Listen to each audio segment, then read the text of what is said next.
जैसा कि आप जानते हैं, भारत और भारत के सामूहिक एकता, अखंडता हमारे देश की वर्तमान, भविष्य और अतीत के विश्व के साथ साथ देश की भी कामयाबी के अनेकों परचम लहराने के सबूत के रूप में प्रचलित रहे हैं।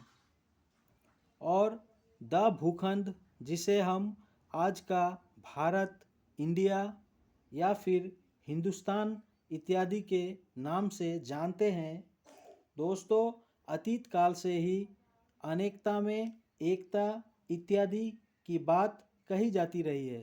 पर पिछले कुछ समय से देश की राजनैतिक, सामाजिक या भौगोलिक परिस्थितियों को देख या सुनकर प्रतीत होता है, भ्रष्टाचार हमारे देश की आंतरिक या बहिर्गत राजनैतिक, सामाजिक माहौल बिगाड़कर देश की सेकुलर गवर्नमेंट फंक्शनिंग कल्चर को बर्बाद करते नज़र आना आम बात हो चुकी है।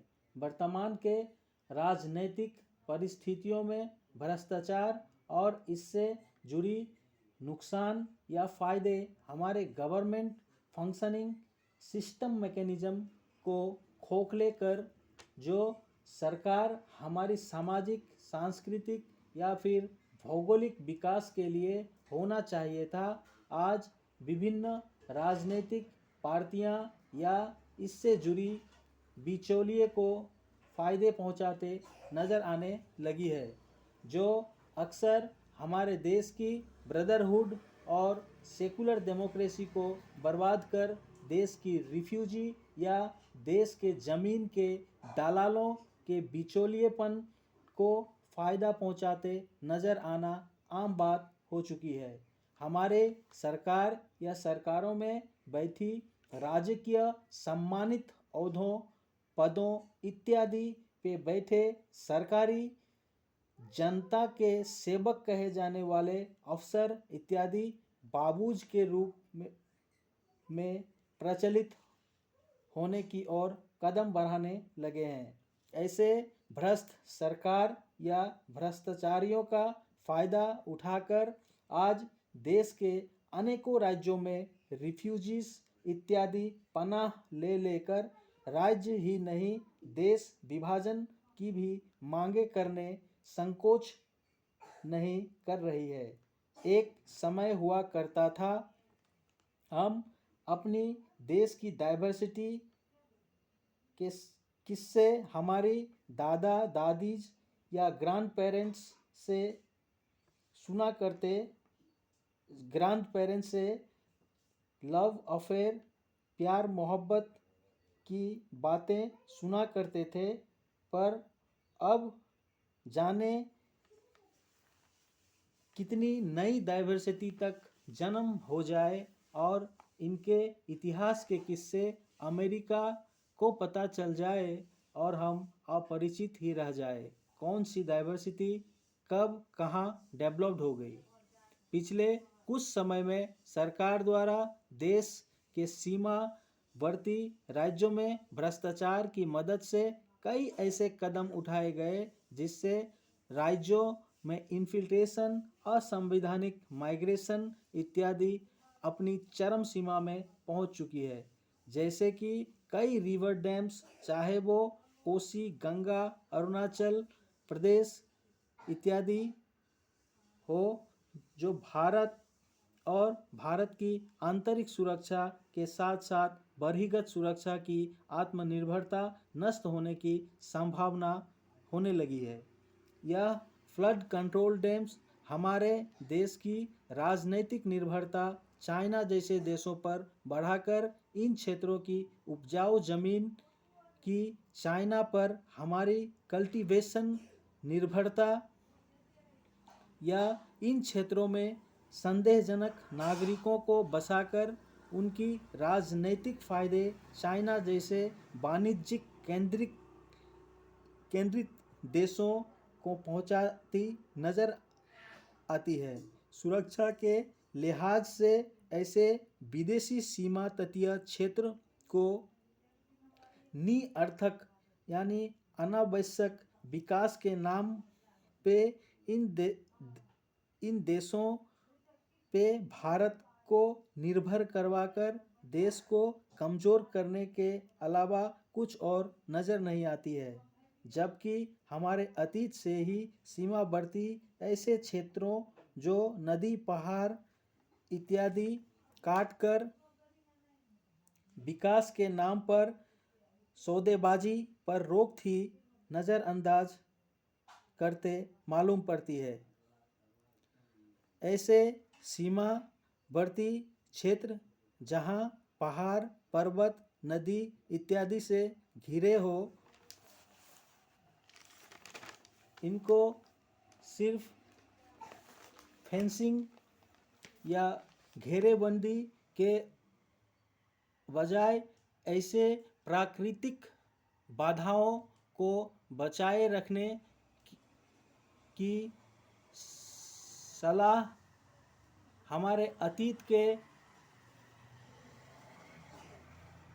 बहुत ही बड़े बड़े विद्वानों के द्वारा ही दी जा चुकी थी, पर अब इन बातों को नज़रअंदाज करते नज़र आने लगी है।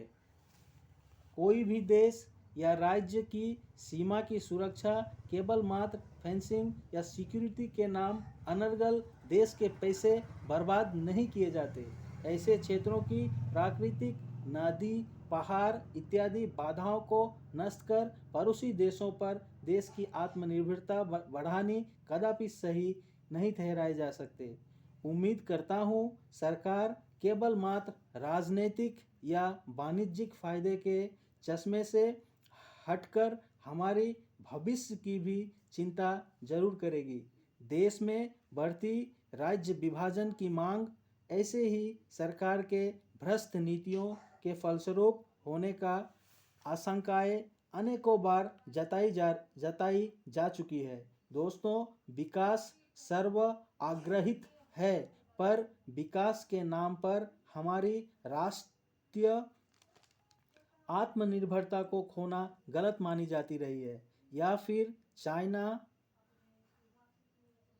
अफ्रीका इत्यादि देशों के अति चहीते एक्सट्रीमिस्ट नागरिकों की जनसंख्या बढ़ाकर राज्य विभाजन के साथ साथ देश विभाजन इत्यादि सरकारी सौदों पर चिंता करना उचित है। यह आतंकवाद या वैसी ताकतों को बढ़ाकर देश में अशांति फैलाकर भारत की कला संस्कृति शिक्षा इत्यादि को नष्ट करने मात्र ही साबित होती रही है। दोस्तों, देश में बढ़ती अंग्रेजी शिक्षा के आग्रह इत्यादि वैसे ही ऐसे विषयों पर आग में घी डालने जैसे प्रतीत होती है। समय समय पर अनेकों बार बढ़ती जनसंख्या, इनकी नागरिकता और चाहे वो राज्य हो या देश की सीमा तटीय क्षेत्र की विभाजन की मांग हो कहीं ना कहीं हमारे राजनीतिक पार्टी और उनसे होने वाली भ्रष्ट नीतियों को ही आरोपित किए जाते रहे हैं। ऐसी ही कारणों से हमारी लॉ एंड ऑर्डर हो या बेहतर पुलिसिंग सेवा प्रभावित होती रही है।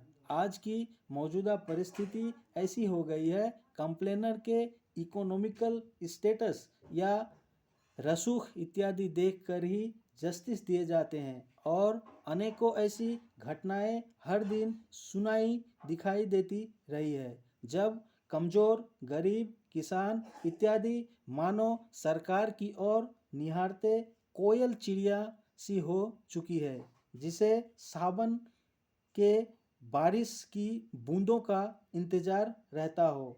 हमारे साथ सरकार कब और कितना न्याय करेगी, पर हमारी ध्यान तो मानो बस अपनी समाज के कुछ करोड़पति रसूखदार नवाबजादों की आन और शान जो जात पात धर्म भाषा इत्यादि पर ही केंद्रित देखी जाती है। ऐसे में सरकार से हमारी पुलिस सेवा को जो देश के विकास में अहम मानी जाती है से पीपल फ्रेंडली बनाए जाने पर जोर देना अति आवश्यक महसूस होने लगी है। यह हमारी डेमोक्रेसी को मजबूत करने हेतु अहम कदम हो सकती है। इसी के साथ, इन्हीं पंक्तियों के साथ दो लाइन मैं और कहना चाहूँगा।